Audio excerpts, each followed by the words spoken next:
अस्सलाम वालेकुम my YouTube family. उम्मीद है आप सब खैरियत से होंगे। आज घर के काम खत्म किए, किचन क्लीन किया तो सोचा एयर फ्रायर की जगह किचन में बना लूँ, क्योंकि यहाँ से इसको मैं यूज़ करके ना उठा लेती थी तो बॉक्स से बाहर ही पड़ा हुआ था, इस वजह से ये काफ़ी गंदा हो गया था। अच्छी तरह क्लीन करने के बाद परमानेंटली मैंने इसकी जगह यहीं बना ली। आज घर के कामों में इस कदर बिजी थी कि लंच को भी देर होगी। अभी सोच ही रही थी कि लंच में क्या बनाऊँ, तो आज लगाई हुई थी वॉशिंग मशीन भी और कपड़े वॉश कर रही थी। किसी मेरे ना भाई ने पूछा या सिस्टर ने कि आप की ऑटोमेटिक मशीन है तो फिर आप मैनुअल में क्यों वॉश करते हैं। एक्चुअली बच्चों के बहुत गंदे कपड़े होते हैं तो वो ऑटोमेटिक मशीन में क्लीन नहीं होते, तो मुझे मैनुअल में वॉश करने पड़ते हैं। और अब मैं ना यहाँ से कपड़े निकाल के ना सीधी ऑटोमेटिक मशीन में डाल लेती हूँ। यहीं से रिंस होके ना अच्छी तरह ड्राई होके वॉश होके ना निकल आते हैं, तो इस तरह मुझे बड़ा इजी लगता है और कपड़े भी अच्छी तरह क्लीन हो जाते हैं। इसके बाद जी अब फटाफट मैं किचन में गई, क्योंकि इलाफ के स्कूल से आने का भी टाइम हो रहा था। तो ये बिरयानी मैकरोनी बना रही हूँ, इसमें मसाला भी होता है, तो जल्दी जल्दी ये बना लूँगी पहले और इसके बाद जी लंच भी बना लूँगी। तो सबसे पहले मैकरोनी को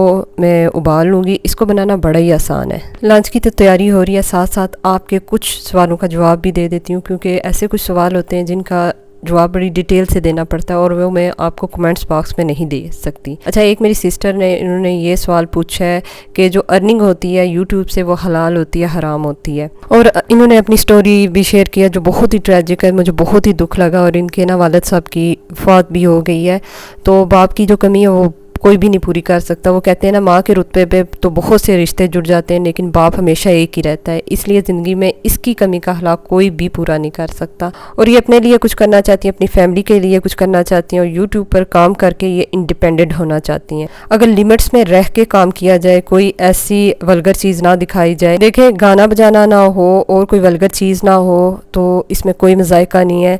अगर आप हलाल अगर हम कोई काम करते हैं ना तो उससे कमाई जो होती है ना वो हलाल ही होती है। हराम के काम करेंगे उसकी कमाई भी हराम ही होगी। होपफुली आपको आपके सवाल का जवाब मिल गया होगा। अल्लाह आपको सब्र दे और जो रास्ता है ना आपके लिए अल्लाह आसान करे। अच्छा, बातों बातों में ना बहुत से किचन के मैंने काम कर लिए थे, तो अब मैकरोनी बना लेती हूँ। सब्जियाँ सारी मैंने काट ली थी और सबसे पहले ना 2 जवे लिए और इन्हें गर्म ऑयल में ना मैंने ग्रेट करके डाल दिया। इसके बाद जी 1 बाय 1 सब्जियाँ डालूंगी। सब्जियाँ मैंने चॉप्ड कर ली हैं। सबसे पहले इसमें जी ऑनियन जाएगा और लाइट सा गोल्डन ब्राउन मैंने किया है गार्लिक को। तो आज साथ ही मैं बनाऊंगी ढाबा स्टाइल चिकन मसाला, तो वीडियो को आपने एंड तक देखना है। और इतने मज़े का ये बना था, हस्बैंड ने भी बहुत तारीफ़ की थी।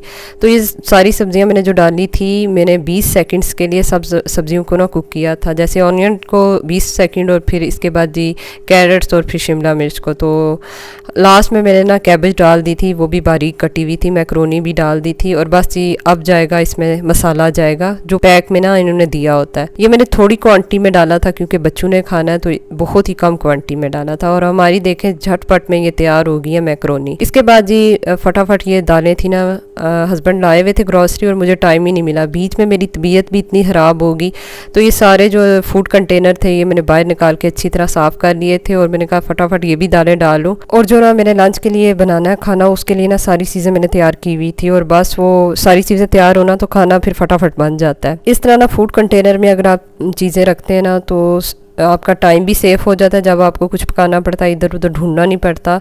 और शॉपर में या पॉलीथिन बैग्स में ना चीज़ें ये ऐसे लेना तो ख़राब भी हो जाती हैं और बहुत सी ज़ाया भी हो जाती हैं। तो ऐसे आप चीप से भी फूड कंटेनर ले सकते हैं, ज़रूरी नहीं है बहुत महंगे लें। मैंने भी ना बहुत चीप प्राइस के ये कंटेनर लिए हुए और कब से ये चल रहे हैं, बहुत अच्छी है इनकी क्वालिटी। और घर चलाने के लिए ना बहुत ज़्यादा पैसों की ज़रूरत नहीं होती। अगर आपके पास अक्ल है ना तो थोड़े पैसों में भी गुजारा हो जाता है। तो मेरी बहुत सी सिस्टर्स ऐसी हैं जो मुझे ना इंस्टा पे करती हैं, डीएम करती हैं कि हम भी कुछ करना चाहते हैं, हम भी इंडिपेंडेंट होना चाहती हैं और यूट्यूब चैनल चलाना चाहती हैं, हमें गाइड करें। तो मैं फिर कहूँगी कि जो घर की होती है ना हाउस वाइफ मदर्स, उनके लिए डेली जो व्लॉगिंग होती है वो बेस्ट है, क्योंकि एक तो आप घर के काम कितने करती हैं, तो आप वीडियोज़ बना लें।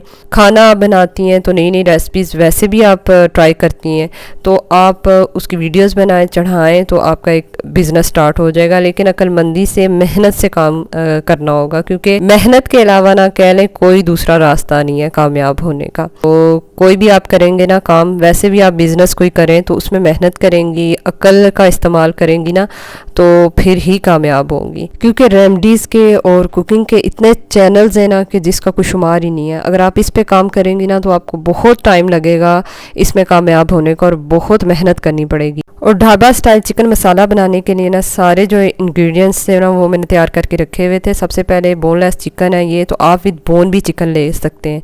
तो इसको वॉश करके मैंने रख दिया। और ड्राई मसालों में जी कड़ी पत्ता, भुना कूटा ज़ीरा, साबुत काली मिर्चें और साबुत कश्मीरी लाल मिर्चें जाएंगी। अदरक लहसुन तकरीबन 3 टेबलस्पून मैंने ना कूट के रख दिया। साथ ही बारीक कटी हुई प्याज और बारीक कटी हुई सब्ज़ मिर्चें हैं।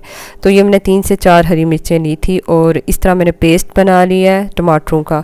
और सबसे एंड पे जो याद नहीं रहा वो दही तकरीबन 1 कप के करीब। सबसे पहले ऑयल ले लेंगे और इसको गर्म कर लेंगे और जो ड्राई मसाले थे ना, खड़े मसाले, वो सारे इसमें डाल दूंगी और तकरीबन उस वक्त तक पकाऊंगी जब तक कि खुशबू नहीं आ जाती। कुछ ही सेकंड्स में इसकी खुशबू आना स्टार्ट होगी थी और प्याज मैंने डाल दिया और साथ ही हरी मिर्चें। और इस बात की तसल्ली थी अगर बेटा स्कूल से आ भी जाए ना तो उसके लिए मैक्रोनी ना तैयार है। और ऐसी जो चीज़ें हैं ना जो फटाफट तैयार हो जाती हैं मैं घर में रखती हूँ, क्योंकि कभी तबीयत नहीं ठीक होती या कभी जल्दी में होते हैं तो ये चीज़ें जल्दी तैयार हो जाती हैं। और प्याज को ना हल्का सा गोल्डन ब्राउन करना है। इन चीज़ों को ज़्यादा नहीं पकाना क्योंकि इसमें जो खड़े मसाले हैं ना वो जल जाएंगे अगर हमने प्याज को ज़्यादा गोल्डन ब्राउन किया। इसमें अदरक लहसन जो मैंने कूटा हुआ था वो डाल दिया और इसको भी ना 3 से 4 मिनट तक पकाऊंगी। फ्लेम मीडियम टू हाई है। अदरक लहसन को भी ना 3 से 4 मिनट तक मैं कुक करूंगी। और इसके बाद जी इसमें मैंने चिकन डाल दिया। चिकन बोन लेस है तो इस वजह से ना ये जल्दी कुक हो जाएगा।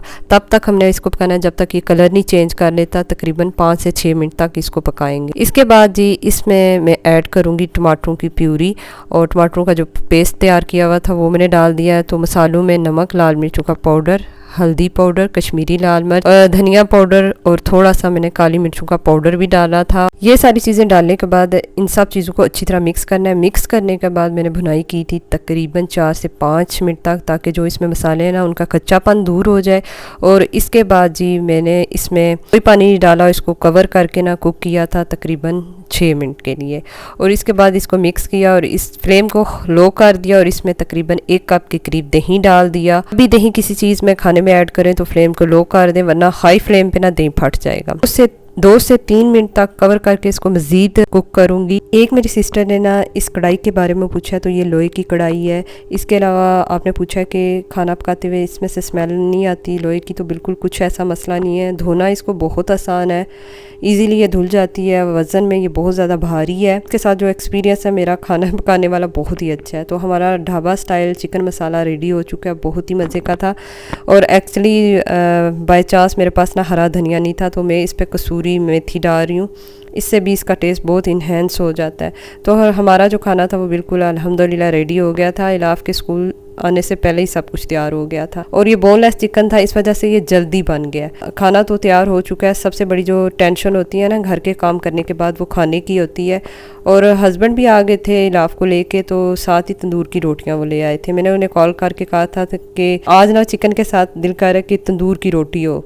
और इलाफ तो आ गया। वो सबसे पहले जाके ना अपने पसंद के कपड़े उठाता है और पहन लेता है। तो इसी तरह हुआ। अभी मैं कह रही थी आपको नहलाऊंगी, लेकिन वो कपड़े पहन के नीचे आ गया। और सबसे पहले कहा कि मामा मैंने पहले मैक्रोनी खानी है, तो उसे मैक्रोनी दी। तो बाद में फिर मैंने उसे रोटी भी खिलाई। अच्छा, बच्चे भी खाना खा चुके थे, हस्बैंड भी खाना खा के जा चुके थे। तो अब मेरी बारी थी कि आराम सुकून से खाना खाऊं। और इसकी जो ग्रेवी थी स्पेशली मुझे बहुत अच्छी लगी। इसकी ग्रेवी बहुत ही मज़ेदार थी। और सुबह से ना ऐसी कोई बिज़ी थी, ना नहाना था, वो भी नहीं नहा सकी। इसके बाद जी कपड़े जो वॉश किए हुए थे वो ऐसे ही पड़े हुए थे। मैंने कहा एक दफ़ा फ्री हो जाऊँ ना तो फिर मैं फैलाती हूँ। और सबसे पहले जी मैं खुद नहाई, खाना खाने के बाद बच्चों को नहलाया। और किसी मेरे भाई ने कहा था कि आप इलाफ को ना सुबह जब स्कूल जाता है तो नहलाया करें। सुबह एक्चुअली बारिश लगी होती है, आजकल मौसम ऐसा है, तो जब स्कूल से आता है तो बच्चों को गर्मी भी लगी होती है और वो गंदे भी बहुत ज़्यादा होते। और इन्हें नहलाने के बाद मेरे को इतनी रिलैक्स हो गई थी क्योंकि बच्चों ने खाना भी खा लिया था और नहा भी लिया। और थोड़ी देर अभी इलाफ रेस्ट करेगा। इसके बाद जी इसके कारी साहब आ जाते हैं और फिर इसने पढ़ना होता है। उसके बाद फिर थोड़ा रेस्ट करता है और फिर जी इसकी स्टडी स्टार्ट हो जाती है। किसी दिन मैं इलाफ की जो सारी रूटीन है वो आपके साथ शेयर करूँगी। अच्छा, इसके बाद जी हम आ गए थे टेरेस में। धूप काफ़ी ज़्यादा निकली हुई थी, तो मैंने मैंने कहा छत पर जाने के बजाय इधर ही मैं ना कपड़े फैला देती हूँ। आजकल मौसम का कुछ पता ही नहीं चलता, रात को बहुत ज़्यादा बारिश होती है, सुबह जब बच्चे स्कूल जाने वाले होते हैं ना उस टाइम भी बहुत ज़्यादा बारिश होती है। फिर इसके बाद जी 9-10 बजे तक मौसम इतना अच्छा हो जाता है और पता ही नहीं चलता कि बारिश हुई थी या नहीं, क्योंकि धूप इतनी निकल आती है। और बस इलाफ यहीं मेरे पास खड़ा था और अपनी ना पूरे दिन की मुझे स्टोरी सुनाता है कि स्कूल में आज क्या हुआ, और मैं ख़ुद भी उससे पूछती हूँ। इसके बाद जी अब ना असर की नमाज़ पढ़ने के बाद ना हस्बैंड भी आ जाते हैं और इलाफ के कारी साहब भी। इलाफ कारी साहब से पढ़ हस्बैंड इस टाइम आते हैं चाय पीने के लिए, तो मैं बस चाय बना रही हूँ और इतनी इस टाइम ना मुझे थकावट हो रही होती है, और जब मैं चाय पीती हूँ ना मेरी थकावट उतर जाती है। और जब भी मैं खाना खाती हूँ ना तो फिर मेरा दिल होता है कि मैं ना चाय पीऊँ, तो कभी तो मैं शाम को भी चाय पी लेती हूँ। और ये जो हैबिट है ना बिल्कुल टोटली अनहेल्दी है, इसको कोई भी ना फॉलो करे। मैं काम बहुत ज़्यादा करती हूँ ना तो थकावट हो जाती है, इस वजह से बहुत दिल करता है कि चाय पीऊँ। तो अभी ये थोड़ा सा होता है मी टाइम, थोड़ा मैं अपने लिए ज़रूर निकालती हूँ क्योंकि अपने माइंड को फ्रेश रखने के लिए। और रात की जी हमारी आजकल एक ही रूटीन है, अम्मी अबू जी से वीडियो कॉल करना, बच्चे भी आ जाते हैं, मैं भी कॉल करती हूँ। ये गिफ्ट थे जो फातिमा के लिए इन्होंने लिए हुए थे, टॉयज़ वगैरह, और अम्मी जी को कह रही थी ये मेरे ना टॉयज़ मुझे दें। होपफुली आज की वीडियो आपको अच्छी लगी होगी। स्टे सेफ, अपना बहुत सा ख्याल रखिएगा। नेक्स्ट वीडियो तक अल्लाह हाफिज़।